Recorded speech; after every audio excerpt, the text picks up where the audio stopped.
Copot dulu Kristennya, Iya, iya, copot dulu Islamnya. iya, Kita belajar sejarah. iya, Ini ada konsep-konsep yang kok mirip dengan Kristen ya? iya. Nah, jadi kalau ada yang mirip, mungkinkah Kristen ini agama yang memang baru, yang istilahnya diturunkan oleh Yang Maha Kuasa, Iya. atau mengadopsi ajaran-ajaran yang lama? Iya, betul. Itu perkataan Donditan ya. Copot. Jadi, kalau misalnya ada di antara teman-teman yang kemudian mengatakan, itu kan puasa Asyura bukan lagi kewajiban. Oh iya, benar, tidak jadi kewajiban. Tapi puasa Asyura yang tadinya dilakukan oleh kelompok atau kaum pagan jahiliyah Quraisy itu dilakukan juga kan? Ini lah sekarang Mama wes Bani Nabawi yo, masjid paling besar, paling mega sak dunia. Dan seluruh orang di dunia ini datang ke sini, kepengen sholat di sini, kepengen mendoakan semua yang terbaik di tempat ini. Jadi ya aku wes puas yo, terima kasih anakku. Alhamdulillah Mama sudah keturutan berangkat umroh sembahyang di Masjid Nabawi. Ya.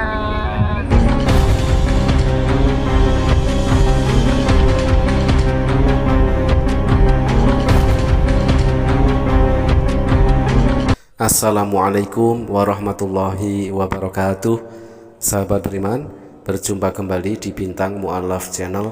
Mudah-mudahan kita semua selalu sehat walafiat di dalam lindungan Allah Subhanahu wa Ta'ala, dideraskan rezekinya dan juga dimudahkan segala urusannya. Sahabat, kesempatan kali ini kita akan kembali mereaction sebuah video dari Pendeta Andre Tunggal, yang mana di sini Pendeta Andre Tunggal melemparkan sebuah tuduhan tanda kutip bahwa puasa Asyura dikatakan itu adalah puasa menjiplak tradisi dari kaum pagan Quraisy, penyembah berhala seperti itu ya.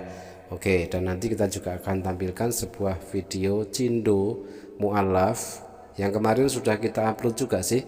Ada Mamah Leli, mamahnya Koh Andi Sugar, yang telah dihadiahi hadiah umroh oleh sang anak, yaitu Koh Andi Sugar ini menjalankan ibadah umroh, dan betapa sangat gembira, sangat bahagia yang kita saksikan ketika Mamah Leli tersebut menjalankan ibadah umroh. Tetapi sebaiknya mari kita simak terlebih dahulu video dari Pendeta Andre Tunggal. Apakah tradisi atau ritual Islam tidak ada kesamaan dengan tradisi ritual pagan Arab? Itu pertanyaannya. Karena Kodondi dengan mengatakan begini, ya, mengatakan bahwa Kristen itu mengadopsi pagan, karena apa alasannya? Karena ada kesamaan tradisi, konsep Kristen dengan agama pagan. Dengan kata lain, Dondi ingin bilang bahwa Islam itu agama yang benar karena Islam tidak punya kesamaan. Nah, dengan standar yang sama, Donditan itu harus menjawab ini. Oke, jadi di dalam tradisi Islam itu ada sebuah ritual atau tradisi yang namanya puasa Asyura. Ya, puasa Asyura. Ini gambar yang saya dapatkan di depan ini adalah sebuah ajakan untuk melakukan puasa sunnah, ya. Jadi puasa Tasua dan puasa Asyura, ya, yang jatuh di tanggal 9 dan 10 Muharram.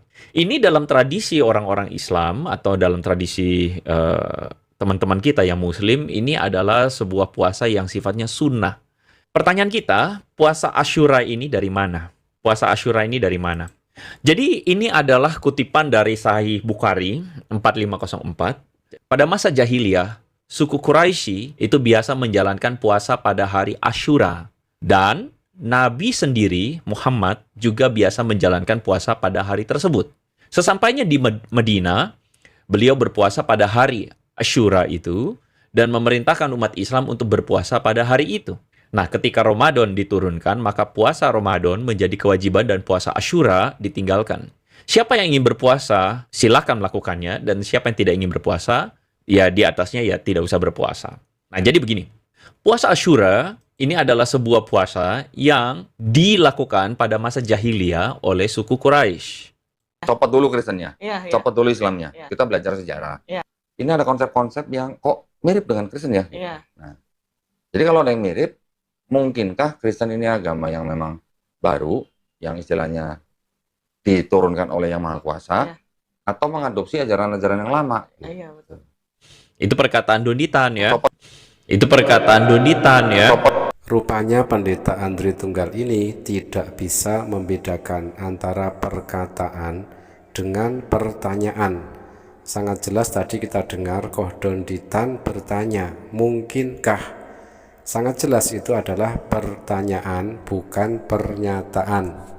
Jadi, kalau misalnya ada di antara teman-teman yang kemudian mengatakan, itu kan puasa Asyura bukan lagi kewajiban. Oh iya, benar, tidak jadi kewajiban. Tapi puasa Asyura yang tadinya dilakukan oleh kelompok atau kaum pagan jahiliyah Quraisy itu dilakukan juga kan, dan diperbolehkan toh, artinya diperbolehkan dan katanya memperoleh keberkahan. Ya sahabat, video ini merupakan lanjutan dari video yang sudah kita reaction di awal ya. Di video sebelum ini kita mereaction channel dari pendeta Andri Tunggal ini, yang mana pendeta Andri Tunggal tidak terima ketika Kohdonditan mengatakan bahwa Paulus disebut Hermes, sedangkan Hermes sendiri adalah nama dewa. Ini adalah lanjutannya. Terus kenapa Kohdonditan bisa bertanya seperti itu? Tetapi di sini kita melihat pendeta Andri Tunggal tidak menjawab apa yang ditanyakan oleh Kohdonditan, justru berasumsi dan menuduh bahwa puasa Asyura dikatakan atau dituduhnya itu adalah jiplakan ritual penyembah berhala Quraisy. Oke, mari kita jawab. Teman-teman, jika ibadah puasa yang dilakukan oleh umat Islam itu memiliki persamaan dengan puasa kaum terdahulu, bukan karena ialah mengikuti tradisi kaum penyembah berhala, melainkan karena ibadah puasa yang diwajibkan kepada umat Islam itu sudah pernah diwajibkan kepada kaum dan para nabi sebelumnya.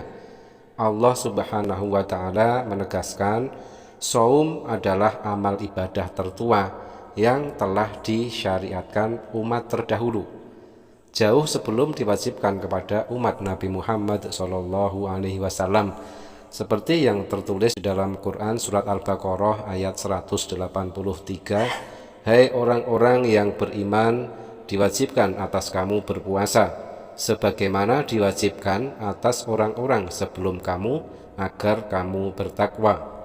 Firman Allah Subhanahu wa Ta'ala, kama kutiba 'alal ladzina min qablikum la'allakum tattaqun, sebagaimana diwajibkan atas orang-orang sebelum kamu. Pada ayat tersebut menunjukkan bahwa ibadah puasa telah dilakukan oleh orang-orang beriman sebelum Nabi Muhammad SAW. Hal ini terbukti dalam sejarah para nabi jauh sebelumnya, semisal mulai dari Nabi Adam alaihissalam telah diperintahkan untuk berpuasa tidak memakan buah khuldi. Hal itu tertulis di dalam Quran surat Al-Baqarah ayat 35. Maryam, bunda Nabi Isa alaihissalam pun berpuasa dengan tidak bicara kepada siapapun. Tertulis di dalam Quran surat Maryam ayat 26. Nabi Musa bersama kaumnya berpuasa 40 hari. Nabi Isa pun berpuasa. Nabi Daud berpuasa selang-seling. Maksudnya sehari berpuasa dan sehari berikutnya berbuka. Istilahnya puasa Daud. Nabi Muhammad SAW sebelum diangkat menjadi Rasul telah mengamalkan puasa 3 hari setiap bulan dan turut mengamalkan puasa Asyura yang jatuh pada hari ke-10 bulan Muharram bersama masyarakat Quraisy yang lain. Berbagai kaifiat atau tata cara puasa para nabi tersebut berbeda-beda sesuai dengan zaman yang berlaku, namun esensinya sama, untuk mencapai derajat takwa, la'allakum tattaqun. Di dalam Bible pun mencatat syariat puasa para nabi terdahulu. Puasa pada masa Samuel sebagai amal pertaubatan kepada Tuhan tertulis di dalam 1 Samuel 7 nomor 6 dan berkabung Samuel 31 nomor 13, Samuel 1 nomor 12. Nabi Daud berpuasa sampai badannya kurus kehabisan lemak, tertulis di dalam Mazmur 109 nomor 24. Nehemia berpuasa ketika berkabung, ada tertulis di dalam Nehemia 1 nomor 4. Daniel juga berpuasa, tertulis di dalam Daniel 9 nomor 3. Yoel berpuasa bersama penduduk negerinya, tertulis di dalam Yoel 1 nomor 14.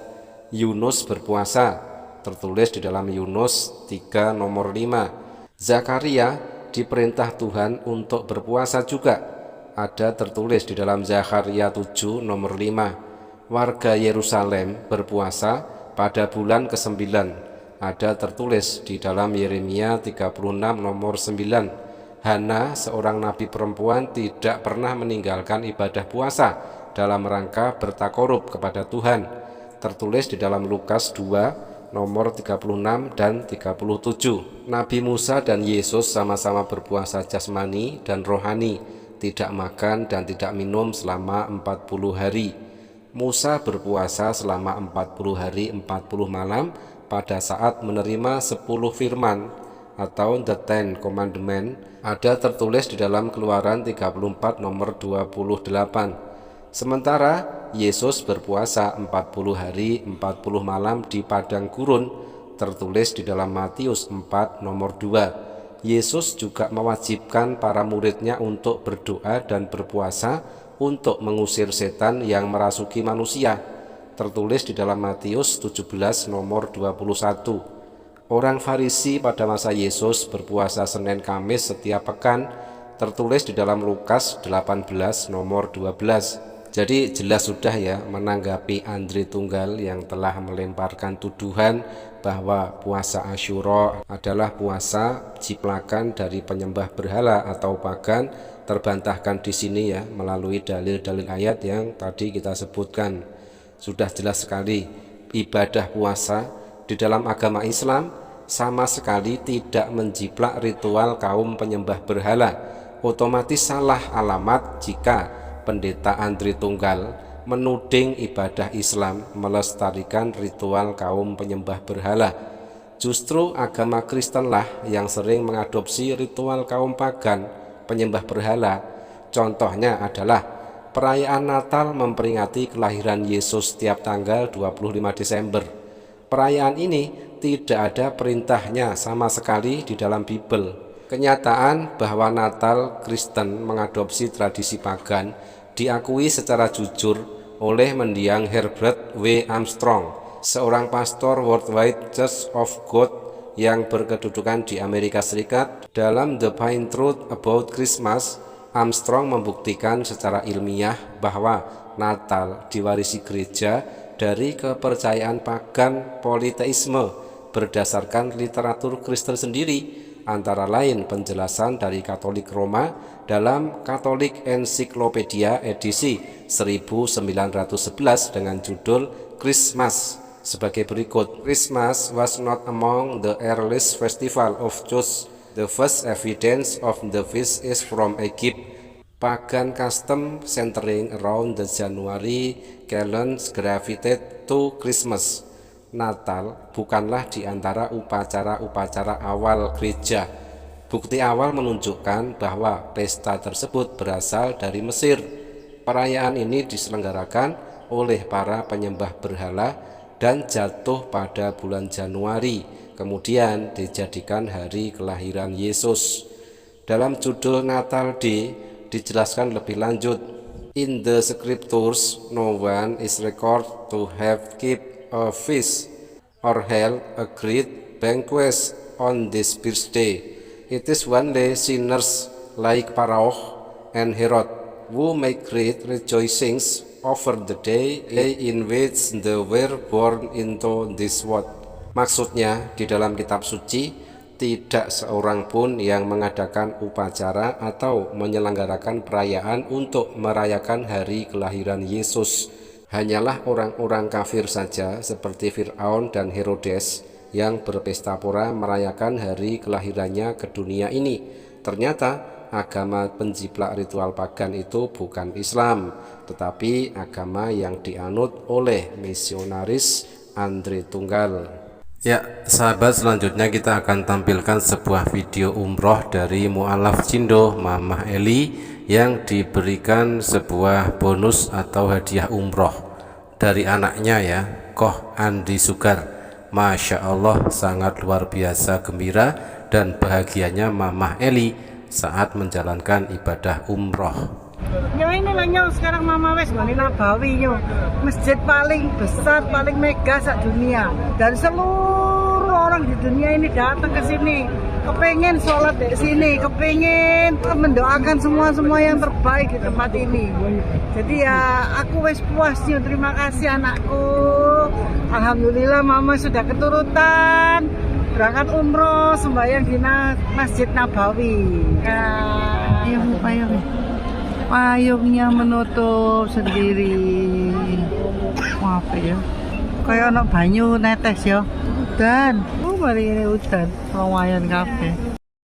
Pabrik Al-Quran terbesar di dunia. Ini Mama mau pergi ke Mekah nyo. Sekarang ini nyo. Ini lobi hotel. Perjalanan menuju ke Mekah. Ini kelompoknya mamanya. Dulu ya. Mu'alaf Cindo sedang bahagia menjalankan umroh. Pendeta Andre Tunggal, singgol dong. Saya nggak bisa komen. Saya nggak bisa komen, saya diam aja. Iya, saya nggak mau lanjutin. Saya nggak mau lanjutin. Saya nggak bisa komen. Saya nggak bisa komen, saya diam aja. Iya, saya nggak mau lanjutin. Saya nggak mau lanjutin.